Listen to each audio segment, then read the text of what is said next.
Audience కూడా ఎప్పుడు కూడా ఏంటంటే ఒక సినిమా చేస్తున్నారంటే ఏదర్ అది డైరెక్టర్స్ ఫిల్మ్ అంటే ఆ డైరెక్టర్కి బాగా పాపులారిటీ ఉంటే మోర్ దాన్ లీడ్ యాక్టర్స్ ఉంటే డైరెక్టర్స్ ఫిల్మ్ అని చెప్పుకుంటారు. లేదా అతను నోన్ ఫేస్ అయితే కనుక హీరో కనుక లీడ్ యాక్టర్ కనుక తెలిసిన వాడైతే అదే హీరో సినిమానే చెప్పుకుంటారు. సో అట్లా ఇప్పుడు రాజ్ తరుణ్ అనే అతనికి ఉయ్యాల జంపాల నుంచి కూడా ఫ్రమ్ ద బిగినింగ్ తనకు ఒక ఐడెంటిటీ వచ్చింది. రాజ్ తరుణ్ ఫిల్మ్ అండి, సినిమా చూపిస్తామా అదే. సో మనకు తెలుసు ఇది రాజ్ తరుణ్ చేస్తున్నాడు కాబట్టి అతను సోలో హీరోనే ఈ సినిమా కాబట్టి అతని సినిమానే అనుకోవచ్చు. అంటే మీరు ఇంకా అతనికి వచ్చినటువంటి పాపులారిటీతో పోలిస్తే ఇంకా రామ్ భీమ్న అంత పాపులర్.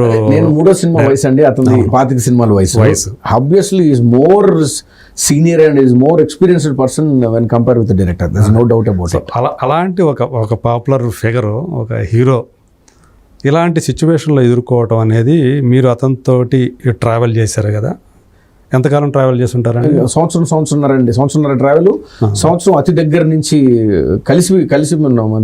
షూటింగ్ అంతా రాజమండ్రిలోనే జరిగింది. ఓకే. మేంతో ఒకే పొద్దు నుంచి రాత్రుల దాకా ఒకే చోట ఉండేవాళ్ళం, ఒకే షూటు, ఒకే హోటల్, ఒకే ఫుడ్, మొత్తం అంతా ఒకే క్యారవాన్. సో మొత్తం ఇంకా ఎలా అంటే దాదాపు కాపురం చేసినంత పని అది. అంతే. అంటే నాకు సపరేట్ క్యారవాన్ ఉండాలని, నాకు ఎవరితోటి ఇది ఉండదు, లింకప్ కాకూడదు, నాకు ఈ డిమాండ్స్ ఆ టైపు మనిషి కాదు. నేను అసలు ఇతను ఇన్ని సినిమాలు ఎలా చేశాడని చెప్పి నేను ఆశ్చర్యపోయాను. క్యారవాన్లు మాకు ఇదే కావాలని అడగడు. ఏ క్యారవాన్ పెడితే ఆ క్యారవాన్ దాంట్లో డబుల్ డోర్ది ఎక్కడ ఇస్తే అక్కడ ఆయన ఉంటారు. వెనక వేరే ఆర్టిస్టులు ఉండేవాళ్ళు.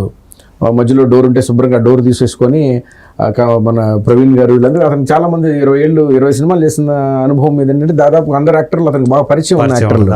సో టక్ మంది తీసుకుని పిచ్చపాటి కబుర్లు హ్యాపీగా మాట్లాడుకుంటూ ఎంజాయ్ చేస్తా ఉండేవాళ్ళే. కానీ అసలు అతను పేచి పెట్టడానికి అతనికి ఏమి మనం ఏంటి వేరే ఏ అవకాశం ఎప్పుడు మాకు ఇవ్వలేదు, మేము కూడా ఎప్పుడు ఇవ్వలేదు.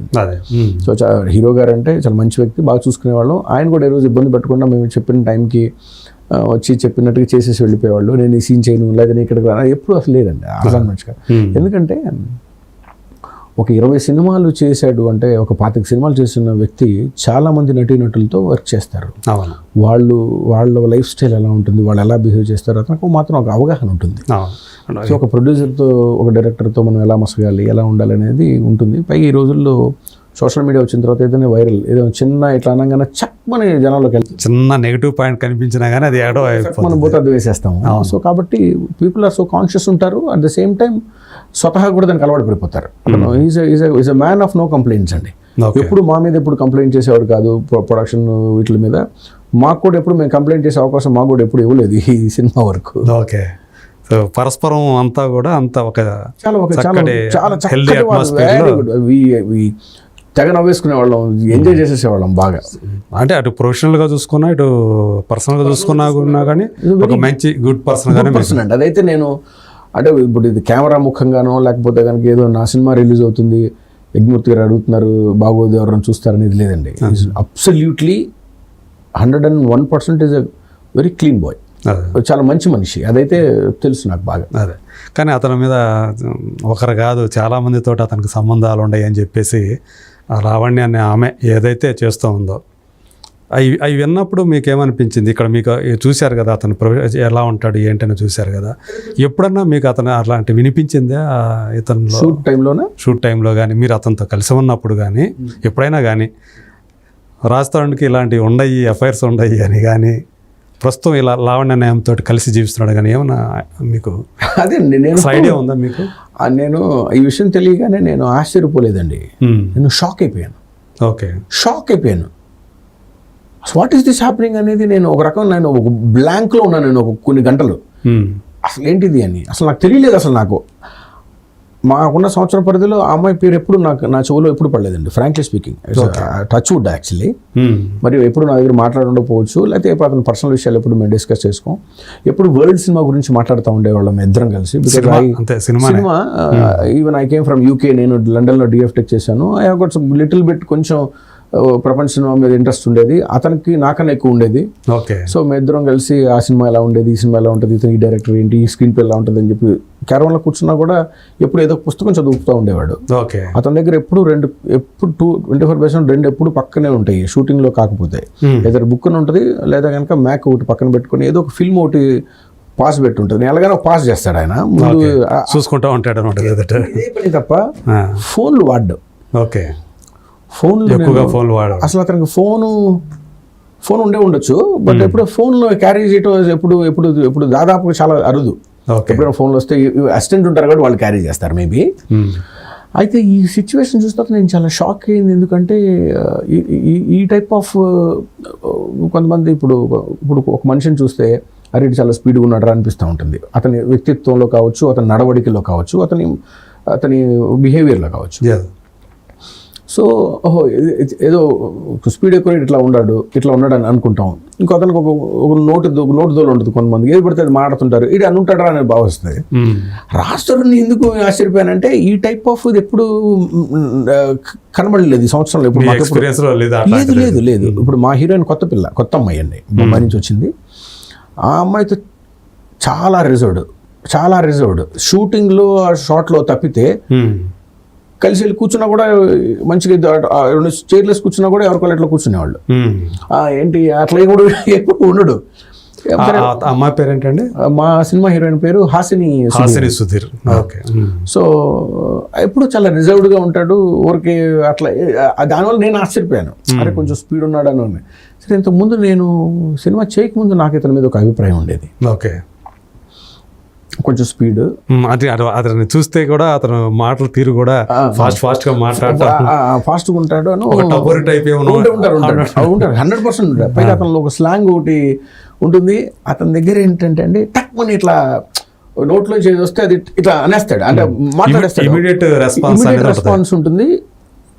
ఇక్కడ ఉండదు అతనికి. He never speaks from here అండి. నాకు చాలాసార్లు నేను కూడా కొంచెం అనుకుంటా, ఏంటి అతను టక్మని ఇక్కడ ఉన్నది మాట్లాడేస్తున్నాడు, ఆలోచించుకోవడం కూడా అసలు ఆలోచించాడు. 10 మంది మాట్లాడుతున్నప్పుడు జోక్ వేయాలనుకుంటే టక్మని వేసేస్తాడు. ఆ జోక్కి ఎవరన్నా డిఫెండ్ అయ్యారా అనేది నేను ఆలోచించుకుంటారు. ఈ 4 ఉన్నారు, ఈ మాట ఏమన్నా అనుకున్నాను. పాపం అతనికి అది ఉండదు. టక్మన్ కమ్స్ ఫ్రమ్ హార్ట్, నోట్ నుంచి మాట్లాడేస్తాడు. ఒక్కోసారి ఇద్దరు ఇబ్బంది పడిన సంఘటనలు కూడా నాకు అరే ఏంటి జోక్ వేస్తాడు, అది టక్మన్ తర్వాత మెల్లగా తీసుకోవచ్చు. ముందైతే కనుక నేను ఒకసారి జలకమంటాను నాకు అరే అతను ఓహో వీళ్ళందరికీ కామనేలే అనుకుంటా. ఎందుకంటే యాక్టర్స్ అందరూ వచ్చేవాళ్ళు మా సినిమాకి, వాళ్ళకి పరిచయం ఉండేది. నేను కొత్త వీళ్ళందరిలో, ఇప్పుడు నాది 3వ సినిమా. వీళ్ళందరూ కలిసి ఇప్పుడు ప్రవీణ్ రాజేంద్ర గారు కలిసి 4-5 సినిమాలు ఇద్దరు చేసేసారు. మేము ముగ్గురం కలిసి ఎక్కువ టైం స్పెండ్ చేసేవాళ్ళం. ప్రవీణ్ ఈజ్ వెరీ నైస్ గా అండి, ఈజ్ వెరీ కంఫర్టబుల్. ఆయన కూడా చాలా బాగా సపోర్ట్ చేశారు మా సినిమాకి. ఈ సినిమాలో ఆయనకు కొత్త ప్రవీణ్ కూడా చూస్తారు మీరు, ఒక అద్భుతమైన క్యారెక్టర్ చేశారు ఆయన. స్టార్టింగ్ లో ఏదో డైలాగ్ కూడా ఉందనుకుంటే ఇందులో పెట్టారు, ఉంటుంది. ఎందుకంటే సినిమాలో సింహభాగం అతను యాక్ట్ చేశాడు. క్యారెక్టర్ అండి, చాలా మంచి ఇది. సో వాళ్ళిద్దరి మధ్యలో మాట్లాడుతున్నప్పుడు అప్పుడు అనిపించేది ఓహో ఇతను అలా చేస్తున్నాడు అని. నాకు ముందు సినిమా షూటింగ్కి ముందు నేనేమనుకునేవాడిని అంటే 20 సినిమాలు చేసేసాడు, అందరూ తెలుసు, పెద్ద డైరెక్టర్స్తో పనిచేశాడు, సుకుమార్ గారు లాంటి బ్యానర్లో వర్క్ చేశాడు, సూపర్ హిట్లు కొట్టిన 2-3-4 సూపర్ హిట్స్ ఉన్నాయి ఇతనికి, ఒక చిన్న డైరెక్టర్ కదా నేను అనుకునేవాడిని అండి. అది ఫస్ట్ డే వరకే నాకు అనిపించింది. షూట్ వర్క్ కూడా చాలా రిజర్వ్డ్గా ఉండేవాడు, స్టార్ట్ వర్క్ కూడా. ఫస్ట్ డే నుంచి he has seen my work అండి. అంటే మనకేంటంటే ఇదే ప్రాణం, ఇదే సర్వం, ఇంక వేరేది నాకు ఇంకేం కనపడేది కాదు. అతను అలాంటి వాటిని అతను కూడా బాగా సపోర్ట్ చేస్తాడు, ఇష్టపడతాడు. సో మా ఇద్దరికి ఎంత బాగా కెమిస్ట్రీ వర్క్ కుదిరిందంటే మొదటి 2-3 రోజులే మేము మాట్లాడుకునేవాళ్ళం. దానికి ఇది ఈ సీన్ ఏంటంటే ఇప్పుడు అని చెప్పేవాడిని. 3వ రోజుకి ఏంటంటే అతనికి క్యారవాన్లోకి సీన్ వెళ్ళిపోతుంది. బయటికి రాగానే ఇంకా మాకు ఇంతే సైకిలే. ఫిల్మ్ మొత్తం మేము సైకిల్ మీద పనిచేసాం. అందరూ షాక్ అవుతా ఉండేవాళ్ళు, ఏంటి వీళ్ళిద్దరు మాట్లాడుకోరు, అంటే డిస్కషన్స్ ఉండదు. నేను కనీసం పెద్ద యాక్టర్స్ దగ్గర కొడుకుని నేను విపరీతంగా నేను ఎక్స్ప్లెయిన్ చేసేసేవాడిని. రాజ్ తరుణ్కి నాకు మధ్యలో ఎప్పుడు అంత డిస్కషను ఎలా చేద్దాం ఇది ఇట్లా ఏం ఉండేది కాదు. He know what director want అంటే fantastic. He made my job half easy. So మా ఇద్దరి మధ్యలో ఎప్పుడైనా దూరంగా ఉండి ఎక్కడైనా వేరే ఇమోషన్ కనిపిస్తే కట్ డార్లింగ్ అనగానే అర్థమైందని అట్లా ఓకే తప్పని వచ్చేసేది. అది నేను చాలా సంబరపడిపోయాను. నేను అమ్మ పల్లె ఉన్నట్టు. ఎట్లయితే నేను కాంప్రమైజ్ కాను అతనికి తెలుసో ఆ విషయంలో మాత్రం అతను చాలా జాగ్రత్తగా వీడికి ఏం కావాలో తెలుసుకొని చేసేవాడు.